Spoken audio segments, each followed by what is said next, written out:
Hello once again and salam to everybody. This is a very busy moment with some of us having exams and a lot is happening in amongst the Christian community in terms of preparing ourselves for Good Friday and the Way of the Cross, a lot of services for this whole week. And we can only thank the Lord for really this time allowing us to do all this, because the last 2 years it was not easy because of COVID-19 pandemic. Now, um, I want us to look at the Last Supper, which uh, is very important to us. Last Supper has always been confused to the Passover feast, but Last Supper happened before the Passover feast. It happened before even the night Jesus was arrested. It happened a day or two. And so the Last Supper, according to Mark 14, probably happened in the Jewish calendar in the month of Nisan on the 13th. And it is here that we are going to interrogate both the Jewish and the Roman calendars. So the Nisan 13, and probably the Last Supper happened at around Nisan 11 or 12th. Nisan 13th is the night when Jesus was arrested, and so on Thursday. And because the Jewish days begin at 6 p.m., it is different from the Roman counting of days or hours, whose days begin from 12 a.m. And so you will find there is a confusion of these events. And so when Jesus is arrested, like we saw, he had already celebrated the Last Supper. And now we are looking at the Jewish Passover and the arrest of Jesus. And so he's arrested, he's taken through trials, which we shall see later, for 24 hours. Everything happened so quickly. He's arrested at around, let's say at around 7 or 6 p.m. In the evening of the Thursday, and then he is taken for trial through what we can call is interrogation by the Jewish, and then he's taken through King Herod, is taken through the chief priests and the Sanhedrins for the whole night, and in the morning he's taken to Pontius Pilate. And so this happened so quickly, so that on Friday it happened that he was to be crucified on Friday. And so on Saturday was a Sabbath day, and it was a feast day. It was the Passover day. And so we look at this as everything that the went so fast, and the crucifixion, which happened at around 3 p.m. on Friday,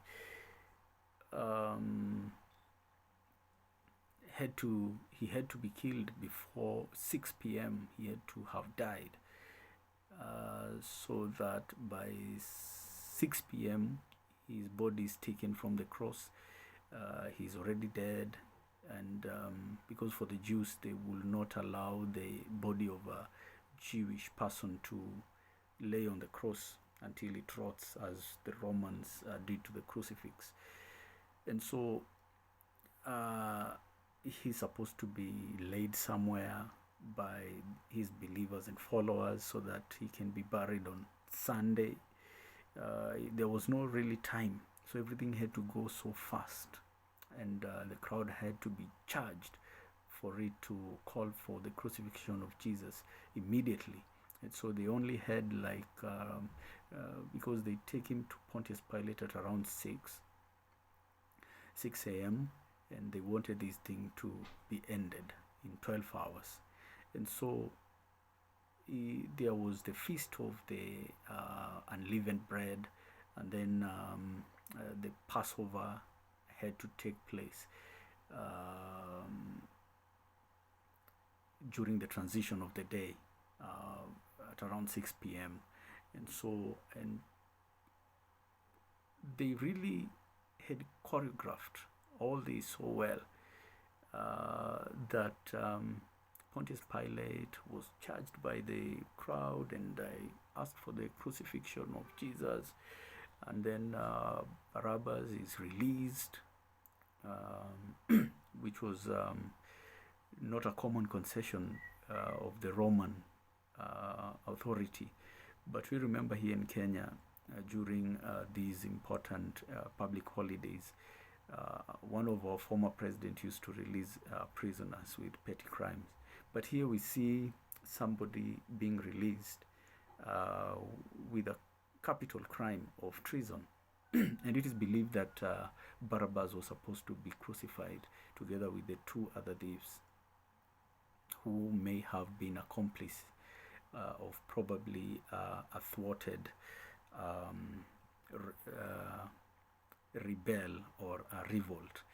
And so Jesus is crucified in his stead. So Jesus acquires all the sins of Barabbas and all the convictions, and so it is transferred from Barabbas to Jesus, and it is a hilarious occurrence of events. But probably Jesus knew that this is how the sinners will kill him, and this is how his death came about. Because according to the Jewish law, the Jewish law, the Jewish people had not seen any fault of Jesus. Even the blasphemy was not a threat. It is only the Jewish leaders. According to the Roman law, Jesus had not committed any treason that will have merited his death. And so when we are looking at these events unfolding, and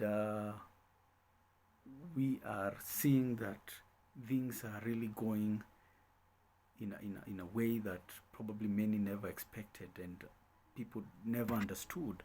It's like everybody was being taken over by some energies or forces from beyond human control. And so these things happen so quickly. And Pontius Pilate does not have any support even from his wife. His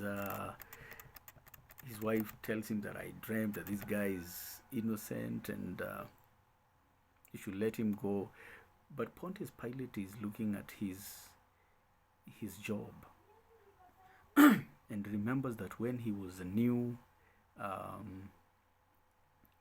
official, he had committed 2 crimes. He had done a massacre, and he had also raised a statue facing the temple, and this really caused a peaceful demonstration of about 5,000 people. And these reports reached Rome, and so he never wanted to be in the same precarious position and losing his job anyway. And so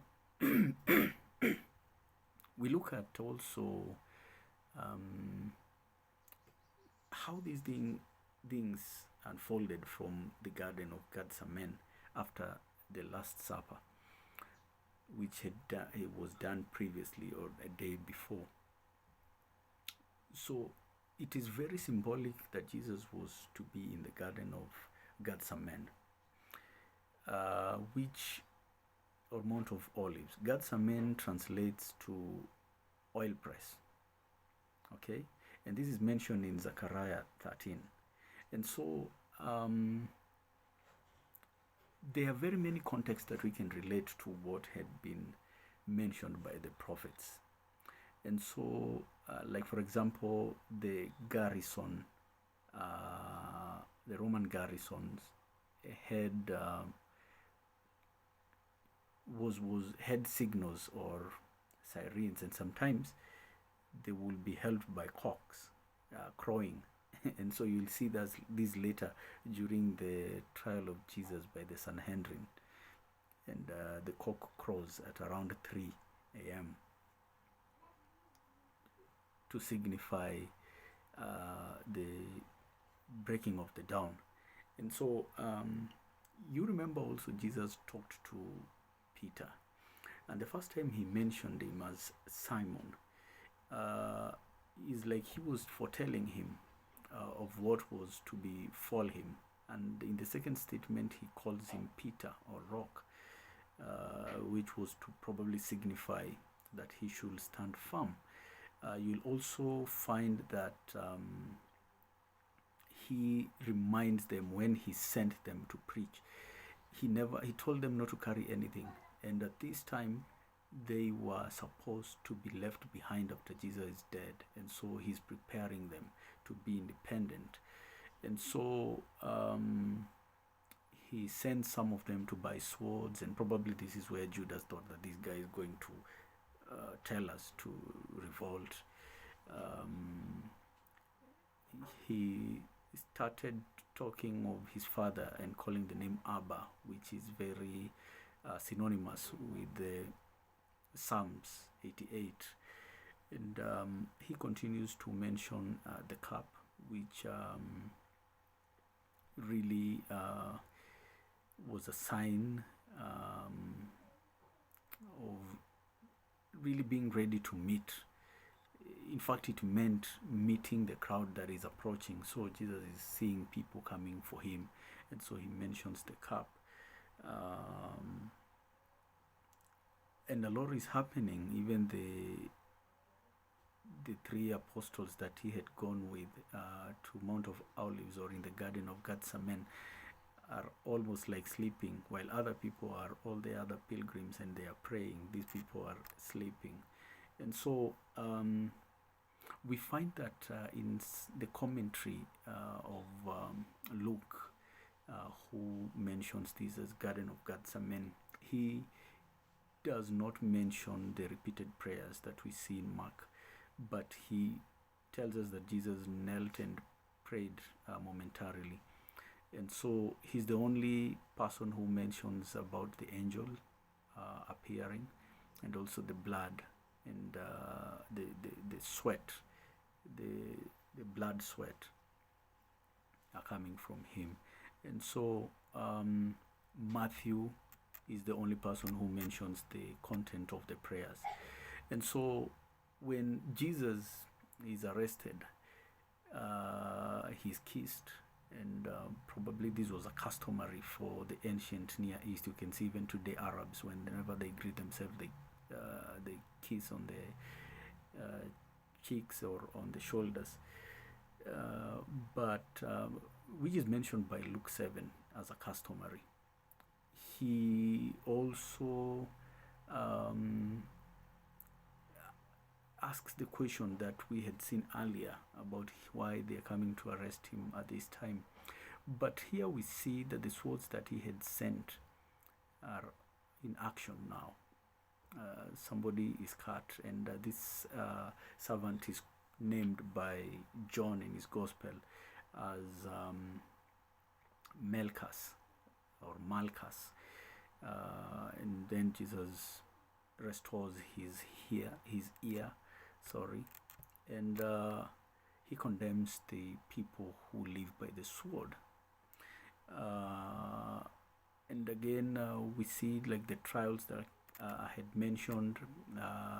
The Jewish trials were cannot qualify to be called trials, because they had no structures, legal structures, administrative structures to be qualified as trials. They were interrogations, and at the same time the Jewish leaders were doing much consultations of how to accuse Jesus. And so they wanted to look at a critical and a credible accusation that will merit his death, but this was so unfortunate they didn't find any. And so in the Jewish law, there was supposed to be there were supposed to be witnesses, and so it is really not clear whether Judas killed himself or he was hanged so that he could not be a witness. He was the only credible witness against Jesus. And so there was supposed to be and interrogations were supposed to end. If they never ended on the first day, they were supposed to continue in the second day, and these people did not have a second day. Okay, and so they needed to do this the whole night so that the following morning Pontius Pilate will take over. And so they take him before Annas, and Caiaphas is the one who is interrogating Jesus. And then Jesus is taken again to Caiaphas and it is this time that Peter denies Jesus and the cock crows. And so he is taken to Caiaphas, and then from Caiaphas he is taken, now it's around 3 a.m. So when Peter denies Jesus, Jesus is taken at 3 a.m. after the cock crows, and he's taken to the Sanhedrin. The Sanhedrin interrogates him, and then until daybreak. And so the Roman governor also does not find any treason claims, and is not concerned about the blasphemy that is so important among the Jews, because already the Roman law had given Jews the freedom of worship. So this was not a big deal. And so he looks at Jesus, and he calls him the King of Jews, as a way to mock the Jews. It seems that he had a lot of bones to pick with the Jewish leaders because of the two events that they had accused him of. And so Luke again looks at the questions, and he also mentions to us that Jesus was at some point blindfolded, and before Pilate, this is when Judas' death occurred. And so that's why I'm saying it cannot be clear. Probably he was executed so that the trial could end abruptly. And so there are different things that have been associated with Judas, like for example a land that was associated with him called Akeldama, which is said that he bought with the money. But again, it has been mentioned that he went and threw the money in the temple. Now that is a bit confusing, but this field was a burial place at the time the Gospels were being written, and so it is associated from a Jewish custom and mentioned in the book of Zechariah 11. Though Matthew tells us, gives us a reference of Jeremiah 18 and 32, because a potter is mentioned and the land is mentioned.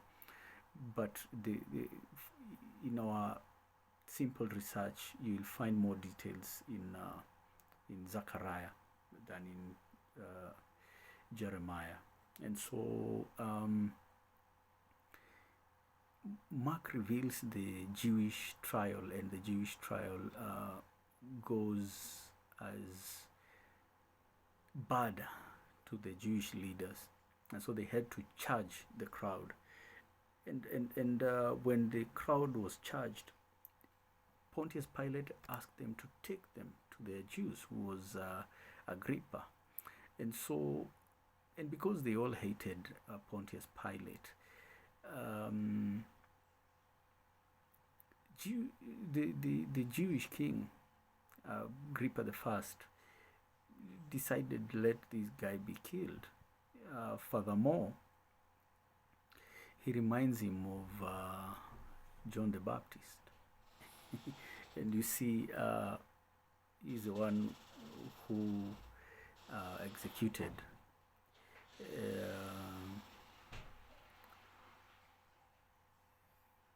executed John the Baptist. So you look at some of these happenings, and you'll find there's a lot of hatred among these leaders who are involved in this saga.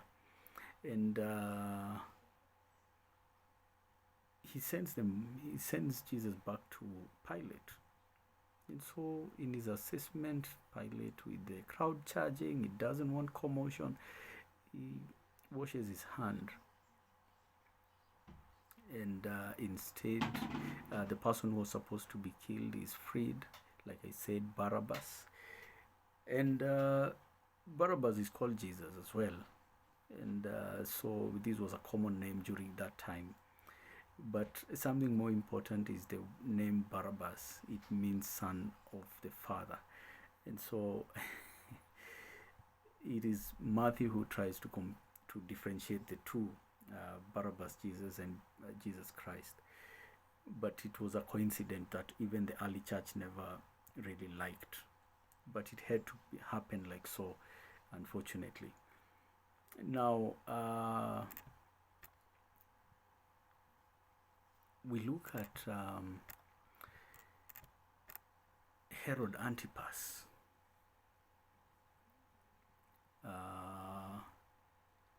Who mocked Jesus, and he asks the soldiers to beat him, and he gives him a robe. And so when he was given a robe, a purple one according to Mark, but Matthew says it's a scarlet one, he is taken back to Pontius Pilate, and this is where Matthew mentions the wife of Pilate, and he talks of her name. According to the Gospel of Nicodemus, her name was Claudia Procula, and so Pilate hands Jesus to the Roman soldiers, and he is marked for death instead of Barabbas. And so we come to the end of today's reflection. It is a difficult moment, and trying to understand all these things and how we remember it in a simple way. It is not easy, but we can only pray for the Lord to intervene and to guide. So thank you so much, and we see each other in the next edition, and hopefully we are going to understand this more even as we enter into the way of the cross and the death of Christ. Thank you.